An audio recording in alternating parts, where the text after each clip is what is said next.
Light is Britain's far-right conspiracy theory paper spreading hate and vicious lies. No, that's what the BBC say. The Light is the only national newspaper bringing you the real news and informed opinion on what's really going on today. You can subscribe, order copies, submit articles, and read back issues on our website, thelightpaper.co.uk, and see for yourself why the establishment are so worried about the uncensored truth getting out to people every month. The Light Paper. Not far right, just right so far. Thelightpaper.co.uk.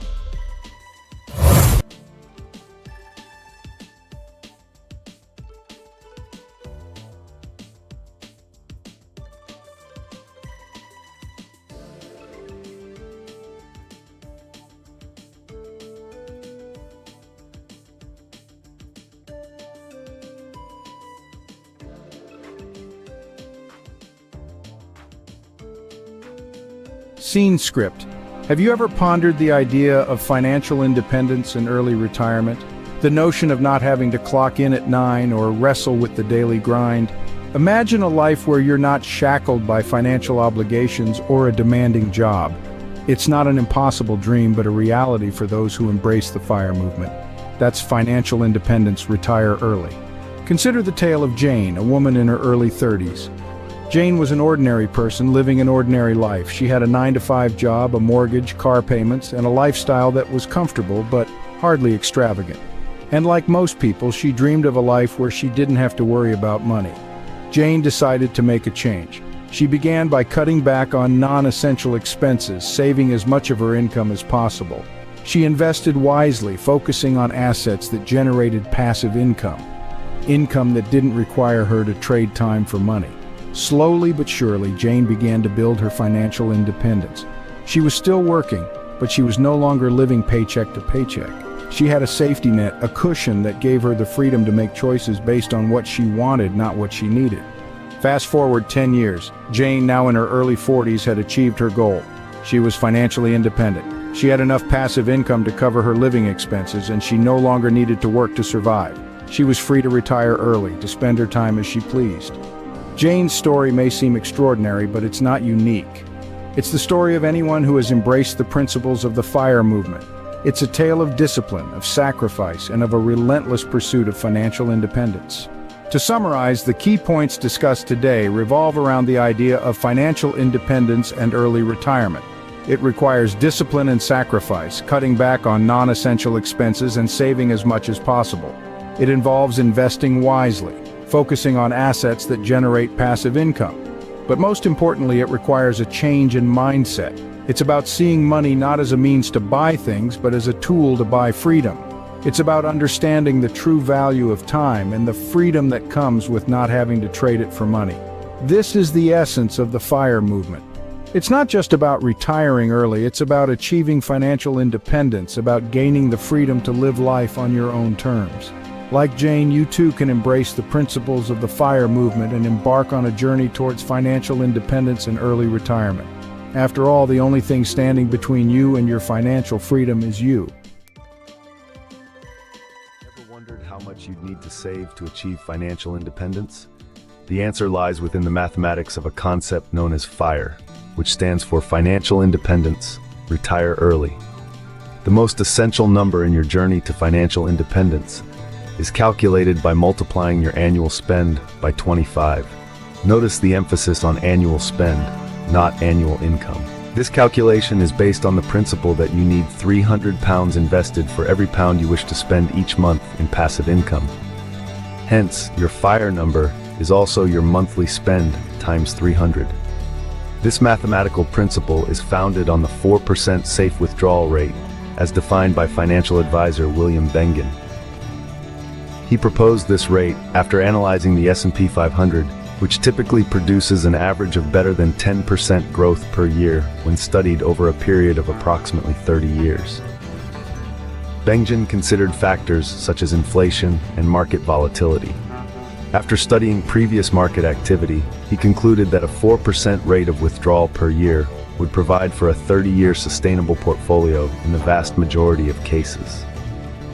So to paint a clearer picture, if your monthly spend is £1,000, then your target for financial independence is 300 times 1,000, or £300,000.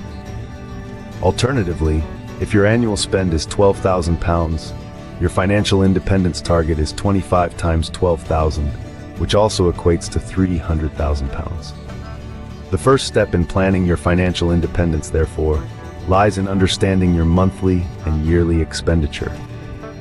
Without this knowledge, it is impossible to take further strides towards your financial freedom.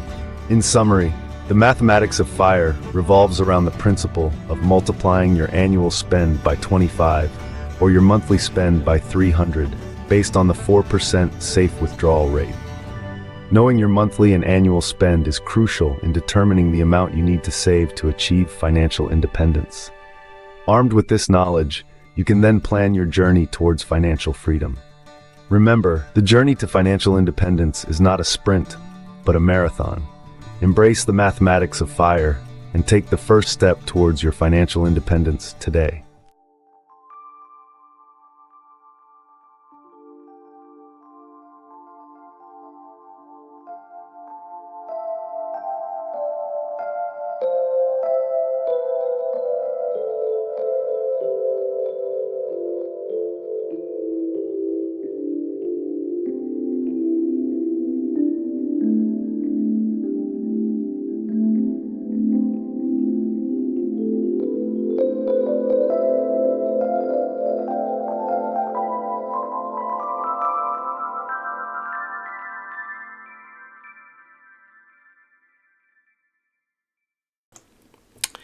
Good afternoon, guys. It is 1:22 on Monday the 9th of December 2024, and that means that we have completed 2 years and 36 weeks of what will be roughly an 8-year financial independence journey.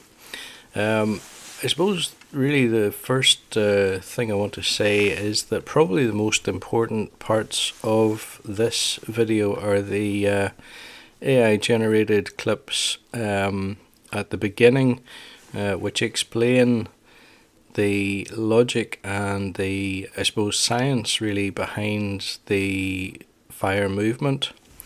And this part of the video from henceforth is basically just a continuation of an effort to either prove or indeed disprove the FIRE methodology. Now, if we have a look at the state of play so far, you would have to conclude that things appear to be moving in a direction that tends to prove the methodology. Currently, the current market price is £90.57. It is down a little bit today, just over 0.1%. Actually, when I started the stream, it was more like down almost 1/5 of a percent, but things have moved since that time. The current portfolio holding is 244 shares and currently worth roughly 22,100. The current return on investment is just under 1/3, so 31.7%. And before I go any further, let me just draw your attention to this company, this bank. I want a bank that makes money easy. That sounds perfectly reasonable. And you are? We're a bank called Monzo. Oh. I want a bank that shows me what I spend instantly. No problem, just give us a go. See? Can you make splitting bills easy? Super easy, check this out. But it's a real faff to sign up. It takes less than 10 minutes. Race you. You're on. Can I talk to a real person 24/7? Of course. Even now? Yep. Even now? Anytime. Can you tell me when I'm running a little low on cash? We certainly can. Cool. Can I afford these? You certainly can't, sorry. Can't afford that either. That's a real shame. Not really. Time's up, how'd you get on? It's a draw. Can you help me save for my next holiday? Oh, how about you set up a savings pot in the Monzo app called Barbados, baby? Thanks for listening, Monzo. We're all ears. We can go now. Rude. You make Monzo Monzo. Okay, so Monzo is my bank. It's the bank that I use to fund my Trading 212 account. And I just find that they are really good in terms of making payments, in as much as soon as I send money through Monzo, it happens instantly, and that's the case no matter whether it's a bank holiday, whether it's a weekend, whether it's after 5 o'clock, or indeed if I want to send money internationally. I've done all those things, and I have found that it is instant. So I really like Monzo for that reason. I also find that the mobile app is easy to use, and I've not long ago set up an account for my youngest child, who is 12, and that whilst that money technically is actually mine, she is able to have her own chip and PIN card, and I can add money to it for her, and keep an eye on the spending that she might do. To be honest, she hasn't actually really used it to date, but I think I have a saver on my hands, but not to worry. In essence, it has lots of useful features, such as limiting the maximum daily spend and that sort of thing, which just allows a parent to keep track of what's going on with your child's money. So with that said, guys, let's have a look at the notifications today, or at least since we were last here. So first one, Palantir up 6%, reaching record highs amid partnership with Booz Allen, I'm not sure, Booz Allen Hamilton, to boost US national defense. Not a company that I'm a big fan of, to be honest. I think their operation is very opaque. I believe they use a lot of AI, and I believe they also probably have fairly strong ties to the CIA, probably the NSA, and as far as I'm aware, I think they also have their eye on gathering information such as health information. And I do have quite a bit of concern about what they are trying to do, and where that all could go. But let's move on and read the rest of the notifications. AMC Entertainment down 9% after filing to sell up to 50 million shares. DocuSign up 20% following strong Q3 results and raised guidance. Rubrik jumps 27% as stellar quarterly results drive higher full year guidance. And that is all the notifications for now. Now, as I scroll down, I'm just noticing we can see the purchase price for the last little while. So a week ago, the price that we were buying in at was near enough £90. A week before that, it was £90.56. I think that's pretty close to the current price, but let's have a look shortly. And then roughly 3 weeks ago, it was 88.45, and a month ago 88.47. So let's have a little look. As I say, I think 90.56 was probably roughly where we're at right now. Yeah, so 90.52 is the current price, and as I said earlier, it's actually back to where it was at, down roughly 0.1% for today. Obviously, if you look at the candlesticks there, you'll see that whilst the size of the candlesticks more recently has been a little bit shorter, prices generally constant, and on the whole things are looking fairly positive. Now I do expect a bit of a pullback or some kind of a drop in the not too distant, quite simply because of the length of this run, and for no other real reason than that. But with that said, guys, let's go ahead and we'll put in today's investment. So if you follow the channel, you'll know that I invest in the Vanguard S&P 500 exchange traded fund, priced in pounds to avoid any exchange rate risk, and that's traded on the London Exchange. So trading hours are between 8 a.m. I think it's 8 a.m. and 4:30 p.m. Could stand to be corrected on that. And weekly I invest £120, no matter what the market is doing. And today that should buy us roughly 1.3 and a little bit shares. I always execute this as a market buy, and I'm normally buying when the market is open. So let's actually before I send that through, let's just draw attention to the current average purchase price is 68.74. Now in the past I've estimated that would increase by about 10p. I think it's more like 11p these days.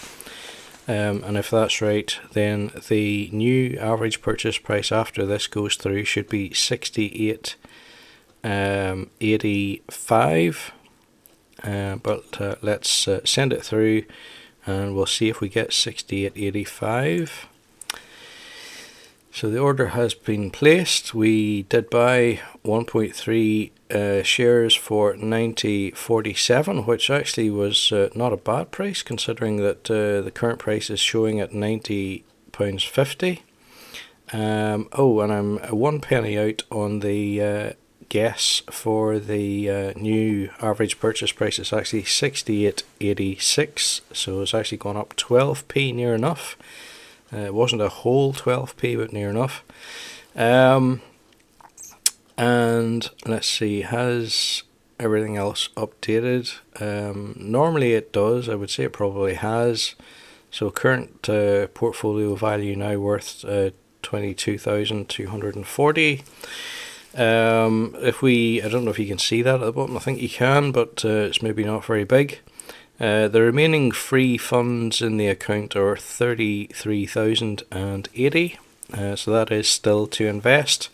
And if you can see this right up at the top left here, this is the total value of the account, including the free funds, the portfolio itself, and obviously the growth that has occurred in the meantime. So whereas Trading 212 provides a £50,000 practice account, we now have an account worth 55,000. And as I say, that's just simply down to the return on investment that we've seen. So we haven't been doing this even 3 years yet. We've been doing it a little bit over 2.5, and we're up 31%, which is quite something really, whenever you consider that we didn't have this money invested as a lump sum. We've just been adding to it week by week, and nevertheless it has gone up in value quite significantly. I'm trying to think if there's anything else that I wanted to get across today.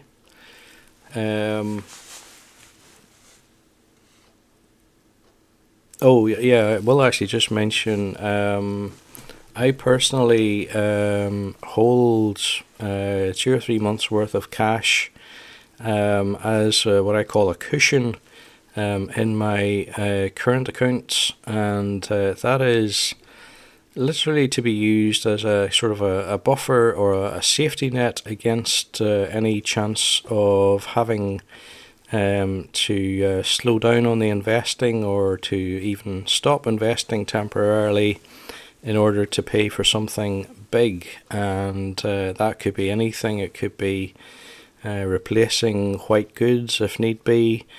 It could be even replacing my car. And I think I'm going to probably have to use some of my cushion now, because I have a second daughter who is 17. She's just received her provisional driving license, and I'm told that it's going to fall to me, at least in part, to get her some practice on the roads. So that means I'm going to have to rejig my insurance, and no doubt that'll cost a few hundred more than I'm currently paying. So as I say, I probably will have to dip into the cushion to a certain extent in order to fund that. But thankfully, the cushion is there. It's there for that purpose.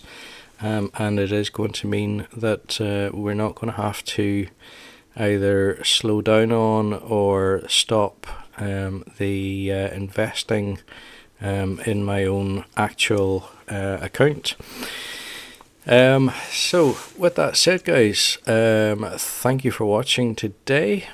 I hope you find the videos informative and useful. And if you particularly like this one, why not give it a thumbs up? And if you're interested in following the journey, why not subscribe? So yeah, as I say, thanks for watching. Have a great end to your Monday, and I'll be back next week with more.